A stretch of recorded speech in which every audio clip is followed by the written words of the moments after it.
So I am Daniel Olivier. People normally ask, who are you or what's your story? And I tend to think, okay, what do you want to know? Because in life you go through a lot of things. There's a lot of testimonies that you can share. But I think that it's important that we start at the beginning of who I am. So like I said, I'm Daniel Olivier. I was born on the 13th of August 1988. And I was born to a single mother. My biological mother, her name was Elizabeth Olivier. And she cared for me for 2 months. And then after that, she decided that she no longer wanted to care for me. And then she decided she wanted to throw me in the ocean. My mom used to tell me she wanted to throw me in Sea Point Ocean. So whenever I go to Sea Point, I'm always reminded of, oh, I could have landed up in this ocean. But someone stopped her and they took her to my biological mother's elder sister. And she took me in as her own son. From the word go, she didn't care for me as a foster son or adopted son, but she cared for me as her own. They used to say, my sisters used to tell me, you were the apple of her eye. And I think that though the enemy wanted to try something bad, God intended that was my rescue, or she was my rescue at the end. And I remember at the age of 5, she went to hospital because she had an operation, and she was at hospital for a very, very long time. And I used to remember as a boy, I used to lay at night, you go to your mother's bed and just smell the pillow because you wanted that scent of your mother or the sense that your mother is going to come back. And then she came back, and then a few months later, we found out, okay, my father's actually leaving, that he has a new family and he no longer wants to take care of us as his children. And then my mother still stayed with us regardless of him leaving, and though she was still bedridden, she still cared for us as a mother, made sure that we ate, or made sure that my sisters and my brother took care of each other. And then after that, things went downhill for us as a family. I think that we lost everything. It started by, we lost our house. And I remember one day where we were just sitting and we had to move out, and people moved in the house and we were sitting on the lawn, just waiting, nowhere to go. And then the people said, okay, we're gonna go back to our family. You guys can sleep in the house for a while. And then we stayed there, and then after that we started moving. I think we moved about, say, 15 times, maybe more, because I can't remember. But one thing that I remember that stood out in my house was my mother used to take us to church every single week. Then we walked in a row to church, and I was the youngest, so I was being carried, so that was a blessing, I think, because I didn't walk that much.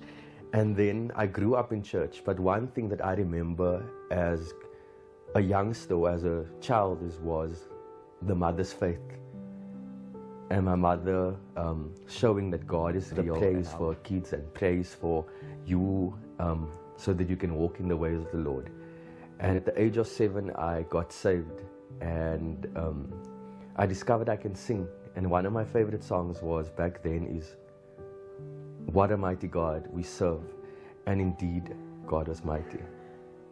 I didn't want to get close to people, firstly because it was, I knew that we're not going to stay at the point or at the place for long, so I never used to make friends.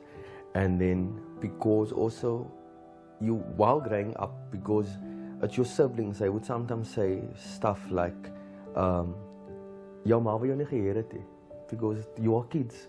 So kids say stuff that hurts you. So it was, I was rejected at the age of 2 months, and now you're being rejected or reminded of that rejection at the young age or while growing up. So at times you have that thing that you actually a rejection, basically. And then you just go on with life, and then you realize that is why certain stuff happens in your life, because you didn't deal with that rejection at a young age. So it goes sometimes into your adulthood.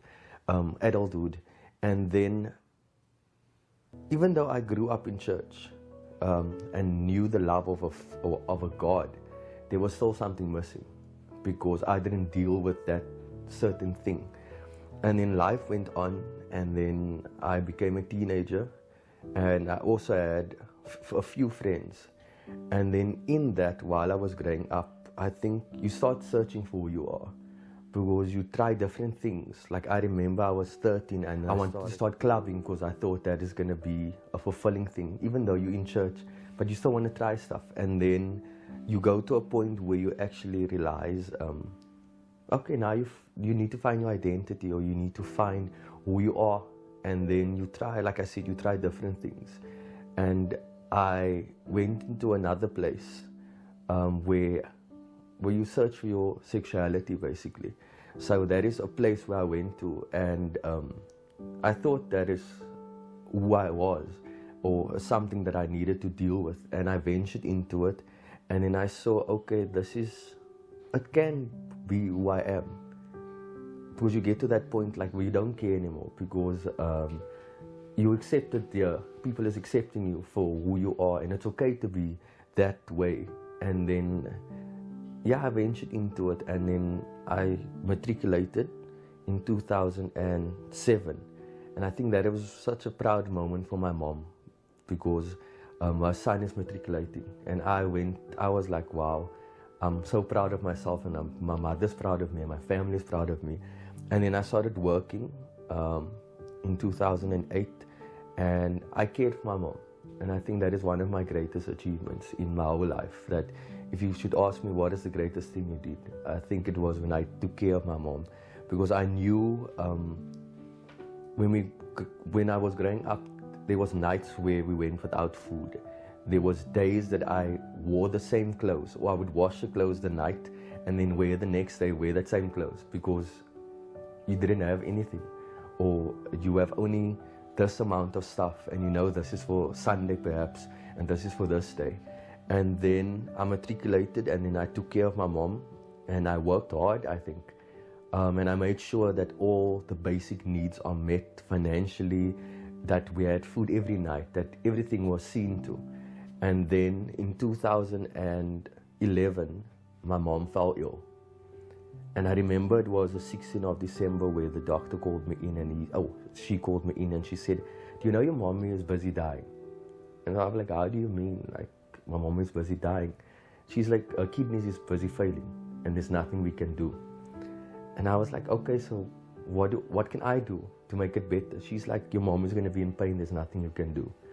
And I remember I went out the doctor's room, and I went to tell my sister, like, ma is om dood te gaan, en as niks wat ons kan doen nie. And I broke down that day, and I remember I walked down the road, and I was standing by the light pole, and I was like, okay, Lord, what now? And a song came to mind, was like, Lord, I saw your face last night when I look into the sky. And I still remember I sang the song, and it says that, Lord, I saw your face last night when I look in the sky. You were smiling. You told me it would be okay. You would make a way in my dark clouds. And I think that was a moment of hope for me, when it says that, Lord, you told me that it would be okay, that you would make a way. And then the December went on, and before Christmas, I felt like this is going to be my mom's last Christmas. And I told my sister, then we need to make this special. And then January came, and then my mom got healthy. It's like she got up again, she was healthy. February came, and then things just went downhill from there. I remember nights, and I didn't work that time. I think God just worked it like that I didn't find a job when I was at home for the whole of December, January. And then February, my mom got ill, and then I took care of her. And I remember one day,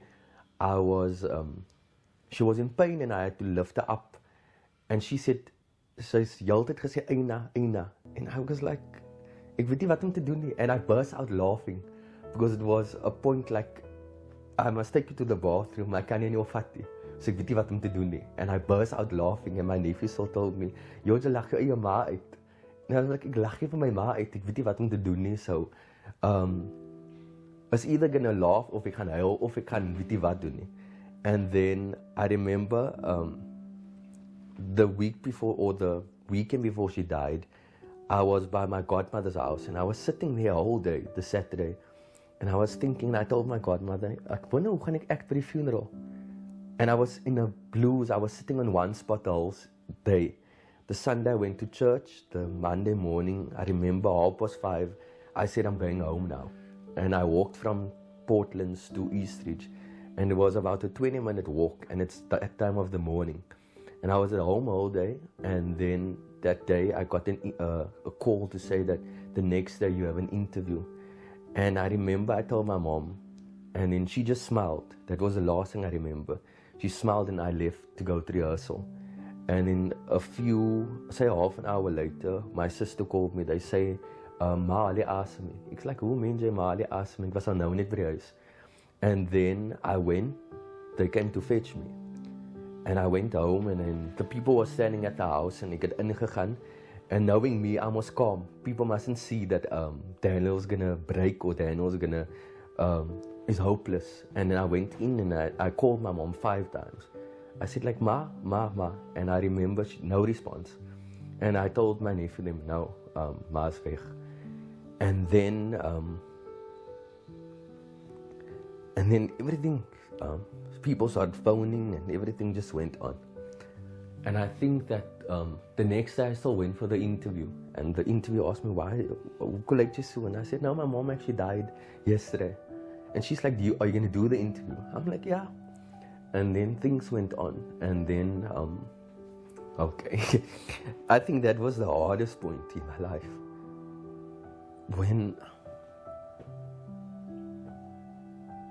Because, sure, that's a person that accepted you for who you are. And then now that person is gone. It was like, why? Like, hoe kon jy? And I think that's the time when I drew the closest to God. Because it was like they say, when you walk through the valley of the shadow of death, I'm with you. And that's when God was with me. And I thought that, and then I became a worship leader. That's the time that I became a worship leader. And I always say, the Bible says that when King Uzziah died, Uzziah saw the Lord high and lifted up. And I think that was my point, as when my mom died, I saw the Lord high and lifted up in my own life. And that's when I drew closer to God. And people always think that as a worship leader, like, why do you lead the way you do? Because it was God that brought me from that point to where I'm now. And I think that I call my story Rejection to Purpose. Because now I can see that through everything that I faced while growing up, or what I went through, it was preparation for other people. And I always say that, I live by bringing change through empowerment. So if I can empower others and tell them that your story matters, then I am happy. And there's a song that I like now that says, I'll rise up. And the introduction of the song says that you're rising up for someone else. So from the ashes, I'm rising to help others. So, yeah.